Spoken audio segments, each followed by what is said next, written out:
Zakar ini tentang niat, disebutkan oleh Syekh Al-Habib Umar tentang niat menghafalkan Quran. Dulu beliau mewasiatkan kepada thalabatul ilm, niat hafalin Al-Quran.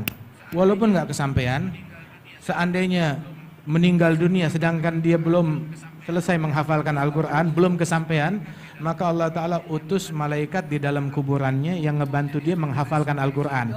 Jadi ada les private ngajarin dia Al-Quran hingga dibangkit hari kiamat udah hafal Al-Quran, masuk di dalam barisannya ahlul Quran, ahlullah wa khasatuh.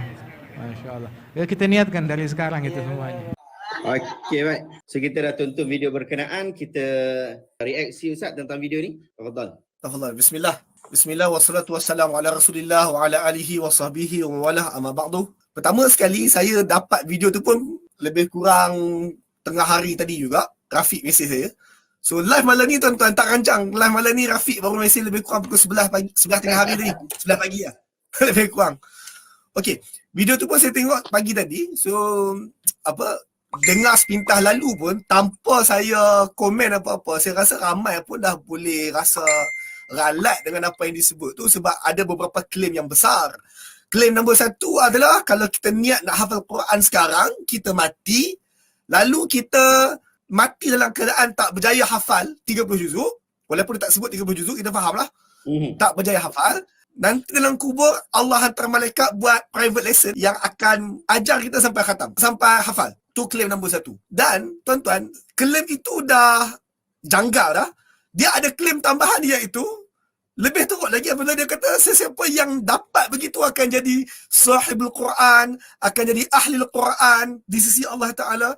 Yang mana perkataan istilah sahibul Quran dengan ahli Quran tu kita jumpa dalam hadis. Dan kita jumpa dalam Al-Quran merujuk kepada siapa. Yang mana ini seolah-olah shortcut yang sangat shortcut untuk dapat title sahibul Quran dan juga ahli Quran berdasarkan video tadi tu. Dan satu lagi ralat ataupun sukar sikit untuk kita bagi reaction sikit ni, sebabnya kita dengar versi bahasa Melayu. Kita tak tahu adakah dia buat khulasah daripada hadis yang panjang, kita tak tahu. Kita tak tahu adakah dia buat khulasah daripada khulasah apa bahasa Melayu Ringkasan lah. Rumusan ataupun ringkasan. Kita tak tahu adakah apa yang ustaz kita sebut tadi itu ringkasan rumusan daripada hadis yang panjang, kita tak tahu. Kita tak tahu adakah itu ringkasan daripada ayat Quran mana-mana, kita tak tahu. Jadi bila kita tak tahu dan dia juga tak bacakan matanya, jadi kita hanya boleh react dengan apa yang disebut lah, yang diterjemah. So mungkin ada perkataan yang dia guna dalam bahasa Melayu tu, kalau dia guna dalam teks Arab yang asal, kita boleh react lebih. Tapi oleh sebab tak ada, kita guna je lah apa yang dia sebut. Pertama, timbul beberapa isu dan beberapa angle yang kita boleh fikirkan dululah. Nombor satu, kita nak fikir, apa motif kita nak khatam dalam kubur?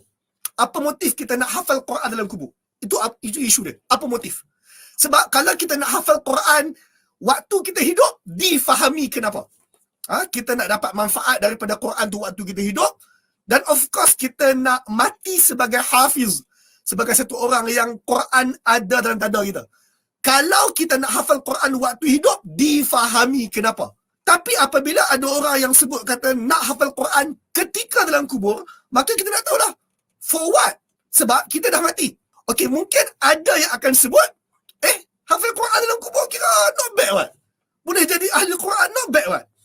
Soalan yang berikutnya kita nak tanya, kalau orang kata tak ada isu pun kalau hafal dalam kubur ni, maka soalan yang berikutnya kita nak tanya adalah, adakah menghafal Quran sewaktu kita dalam kubur itu amal soleh?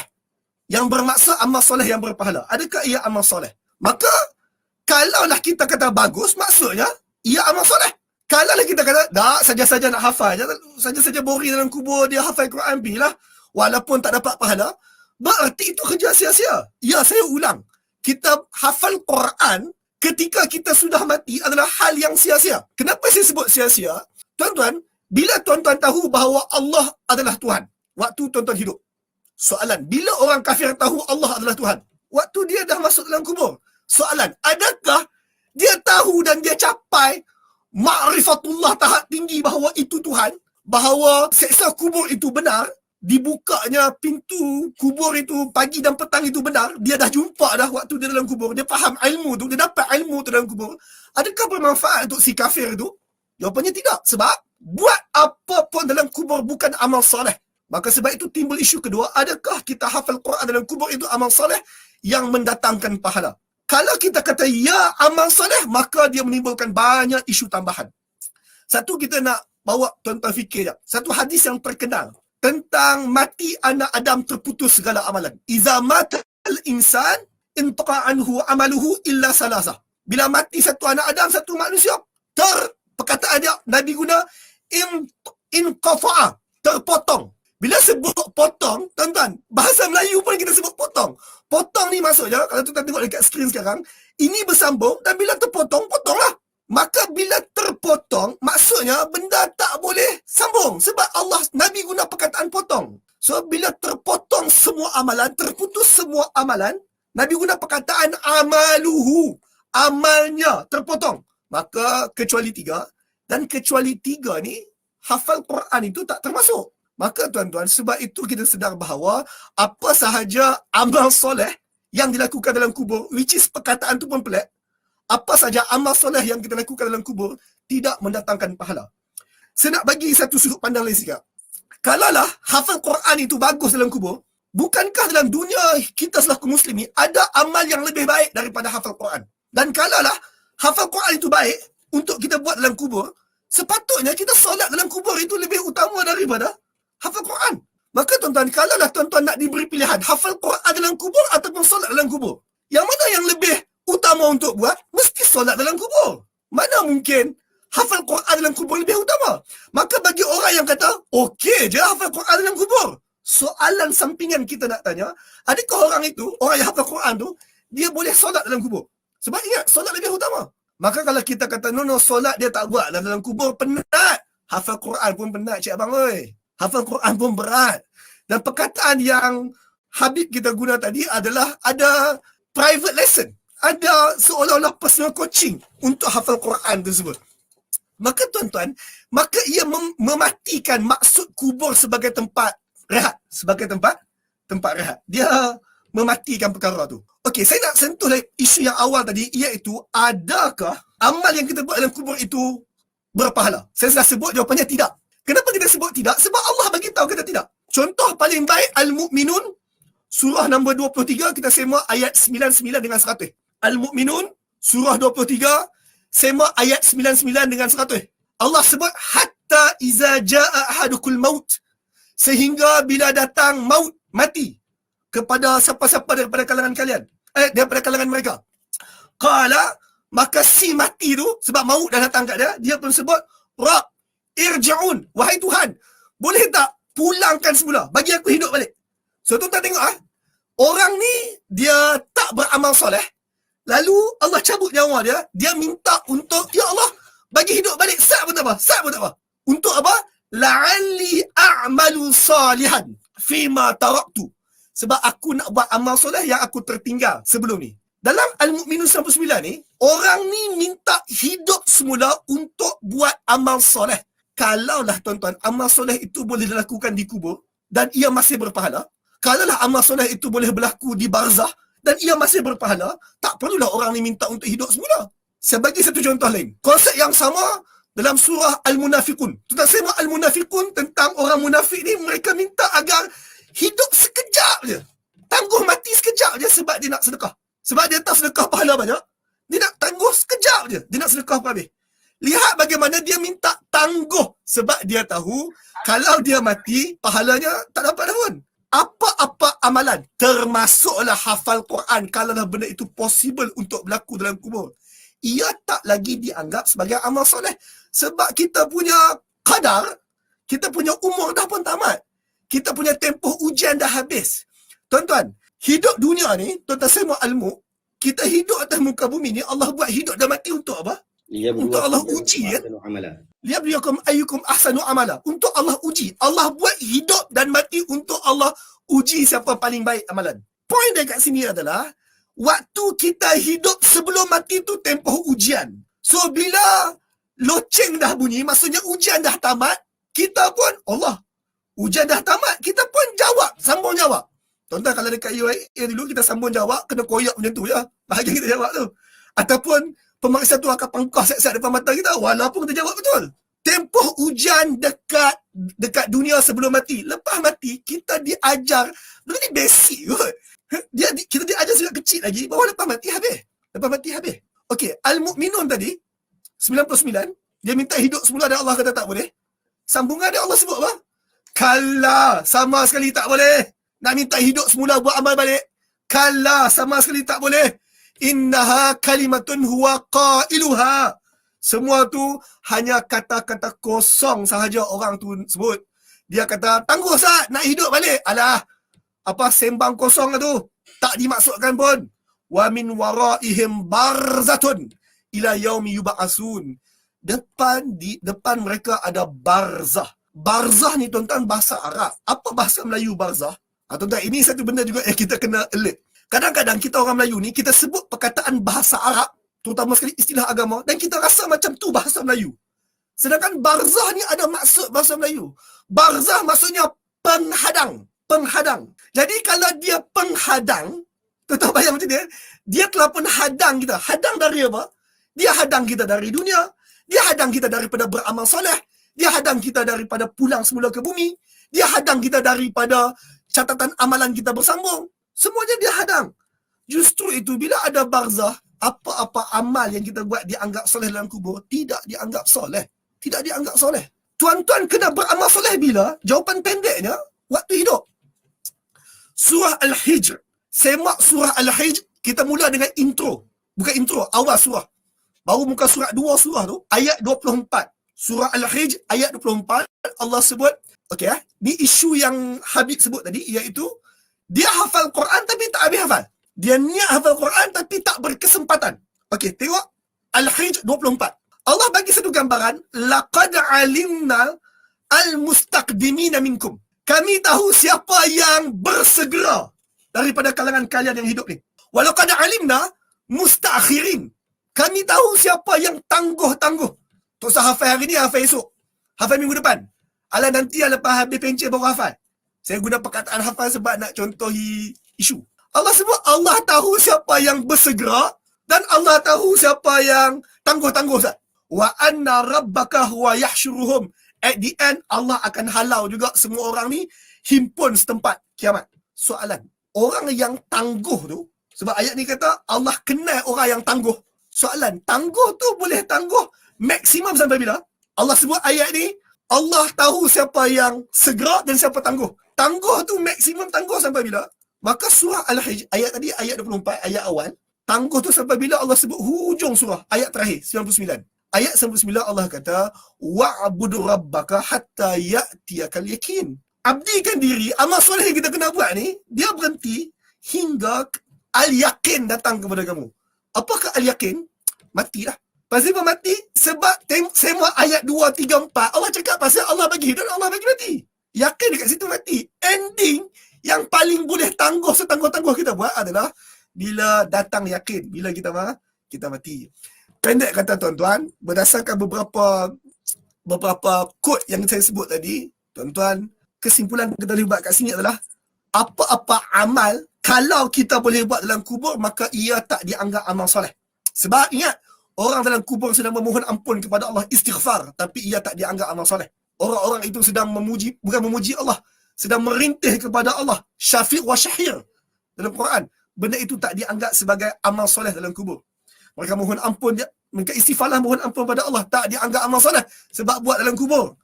Apa-apa amalan buat dalam kubur tak dianggap soleh, kalaupun amalan itu boleh dibuat dalam kubur. Dan dah tamat. Dalam kubur maksudnya ujian dah tamat.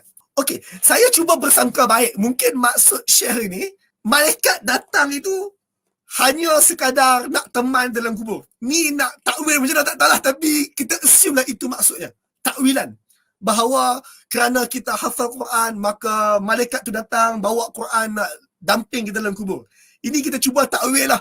Walaupun takwilan tu jauh, tapi for the sake of argument kita takwil. Maka tuan-tuan, bila kita takwil begitu, saya suka nak bawa tuan-tuan semak hadis tentang Al-Baqarah dan Ali Imran. Apa yang Nabi sebut tentang Al-Baqarah dan Ali Imran. Tuan-tuan dengar wording dia. Nabi sebut dalam hadis riwayat Ahmad, Iqra'ul Quran. Hendaklah kamu baca Quran. Okey.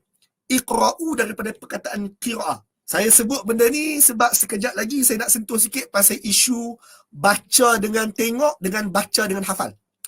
Sebab tuan-tuan, isu yang Habib bawa tadi adalah hafal Quran, cuba untuk hafal Quran.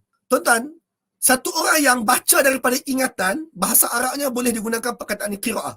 Baca. Seperti mana Nabi Muhammad diarahkan iqra'. So, kalau baca daripada ingatan ni, boleh digunakan perkataan qira'ah, baca daripada ingatan. Maka hadis ni Nabi sebut, iqra'ul Quran.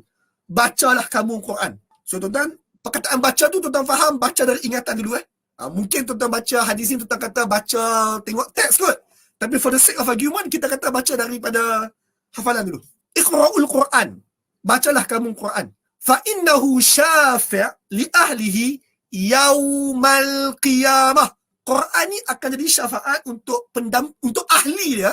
Ingat, syah kita tadi sebut, siapa-siapa yang dia niat untuk hafal Quran, dia akan jadi ahli Quran dalam kubur. Syah tadi sebut bahawa siapa-siapa yang dia niat hafal Quran dalam kubur esok, ada malaikat datang dan ajar dia Quran, dan dia disenaraikan sebagai ahli Quran. Ayat ini Nabi sebut dan Nabi beritahu siapa ahli Quran, iaitu orang yang iqra'ul Quran dekat dunia, dia baca Quran for the sake of argument, anggap daripada fikiran, daripada hafal. Allah sebut fa innahu syafi' li ahlihi yaumal qiyamah, pada hari kiamat, bukan dalam kubur. Maksudnya kalau kita nak takwil kata malaikat tu datang membawa Quran, tadabbur lepak-lepak, baca-baca sama-sama dalam Quran sekadar hiburan whatsoever, Quran akan datang mendamping itu pada hari kiamat, bukannya pada alam barzah. Bukannya pada alam barzah. Kemudian hadis tu sambunglah bercakap tentang Az-Zahrawain, tentang Al-Baqarah dan Ali Imran, yang saya rasa tak perlu kita sambung baca kat sini. Tapi yang pentingnya adalah dua surah paling besar itu yang Nabi panggil Az-Zahrawain, bergemerlapan, cahayanya cemerlang bergemerlapan, Ali Imran dengan Al-Baqarah, dia jadi syafaat akhirat, bukan di alam barzah. Sebab itu kita nak takwil macam mana lagi, sukar. Sama juga dengan hadis yang kita baca pasal surah Al-Mulk. Hadis yang kita baca tentang surah Al-Mulk, Nabi sebut tentang surah min Quran ma hiya illa salasuna ayah. Satu surah daripada Quran yang ada 30 ayat. Khasamtu an sahibuha. Surah ni 30 ayat akan khasamat, akan bertengkar, akan mempertahankan sahibaha, sahabatnya, maksudnya pendampingnya. So tuan-tuan, ini satu lagi istilah. Tadi Habib tu sebut siapa-siapa yang niat hafal Quran, masuk kubur, dia akan jadi ahli Quran. Dekat sini pula istilah yang Nabi guna, sahabat Quran, sahib Quran, pendamping Quran. Ayat ni pun bagi tahu kata surah Al-Mulk ni, surah 30 ayat ni, dia akan datang defend, buat case untuk defend sahabat dia, pendamping dia, sampailah orang tu masuk syurga. Soalan, akhirat ke dalam kubur? Isu sehingga masuk syurga ni di akhirat, bukannya dalam kubur. Faedah banyak lagi Tuan-tuan, ingat tadi saya sebut qira'ah, baca boleh difahami sebagai baca daripada teks, macam tuan-tuan duk buka teks mushaf baca. Baca juga boleh difahami sebagai daripada ingatan.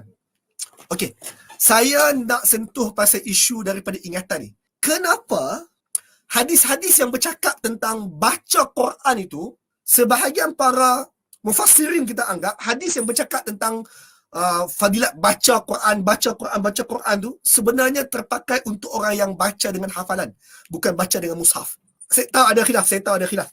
Tapi saya nak masuk kata, tuan-tuan jangan terkejut kalau tuan-tuan baca mana-mana kitab tafsir ataupun kitab syarah hadis yang mereka maksudkan hadis-hadis tentang fadilat baca Quran tu baca dari ingatan, bukan baca dari mushaf. Contohnya hadis ini. Hadis riwayat Abu Daud, Rasulullah bercakap tentang sahabat Quran ketika dia nak masuk syurga. Yuqalu li sahibil Quran. Dikatakan kepada sahabat Quran, maksudnya pendamping Quran. Apa pendamping Quran ni dikatakan kepadanya? Iqra wartaqil warattil. Baca dengan sedap, baca dengan indah, dan baca tartil, baca slow-slow. Kama kunta turattil fid dunya. Sama dulu engkau baca tartil dekat dunia. Tengok tuan-tuan, dekat dunia. Bukan sebelum masuk syurga. Ataupun seperti engkau baca dalam kubur. Ataupun bunyi-bunyi gitu. Tak. Allah sebut, bacalah kamu dengan indah, dengan tartil macam kamu baca dekat dunia dulu, baca dengan tartil. Fa inna manzilaka indal akhir ayah taqra'uha. Tempat kamu dalam syurga nanti adalah tempat yang mana kamu habiskan bacaan kamu. So tuan-tuan, maksudnya orang ni baca dengan mushaf atau baca dengan ingatan? Sebab ayat ni kata tempat kamu dalam syurga adalah di ayat terakhir yang kamu baca. So tuan-tuan, kalau baca dengan mushaf, kita baca tak berhenti lah. Kalau kita baca dengan mushaf, kita baca tak berhenti. So tuan-tuan, hadis ini antara yang memberi gambaran bahawa siapa yang hafal Quran memang tempat dia tinggi dalam Quran dan dalam syurga. Cumanya tempat dia tinggi itu bergantung kepada berapa yang dia hafal dekat dunia. Dan hadis ni mengingatkan agar kita baca tartil, baca slow-slow. Kenapa slow-slow? Sebab tuan-tuan tahu, bila kita baca, kita naik di syurga ni, syurga yang bawah adalah syurga yang biasa. Syurga yang lebih atas adalah syurga yang lagi padu. So kalau kita baca laju-laju, inna a'tainakal kautsar fasal li rabbikal wanhar inna syani'aka huwal abtar, habis. Baca laju-laju. Tabarakallazi biyadihil mulk huwa ala kulli syai'in qadir. Baca laju-laju. Maka tuan-tuan, kita baru naik dua langkah, habis dah baca. Maka syurga kita kat situ lah. Tapi kalau kita baca tartil, sempatlah naik tingkat 18. Lebih kurang macam itulah gambarannya. Wallahu alam. So tuan-tuan, kalau nak cakap banyak lagi boleh cakap. Tapi saya rasa point taken kot. point taken lah kot. Wallahu alam. Macam yang kita dapat hari ni, bagaimana satu-satu itu dibahaskan bukan berdasarkan kepada sentimen.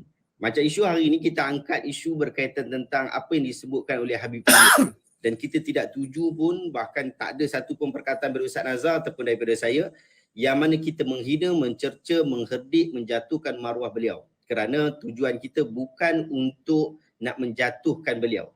Tetapi video yang beliau sebut tu, itu dah jadi viral di Indonesia, bahkan di Malaysia. Awak tengoklah di mana-mana platform, orang sebarkan video berkenaan cukup besar, cukup luas. Dan tersebar itu pula dalam 36 saat lebih macam tu saja, tak sampai 1 minit pun. Jadi itulah yang tersebar. Maka kita datang, ambil apa yang dia sebutkan, lalu kita bahaskan. Adakah ia bertepatan dengan apa yang disebutkan oleh Qaulullah, Qaulur Rasulullah.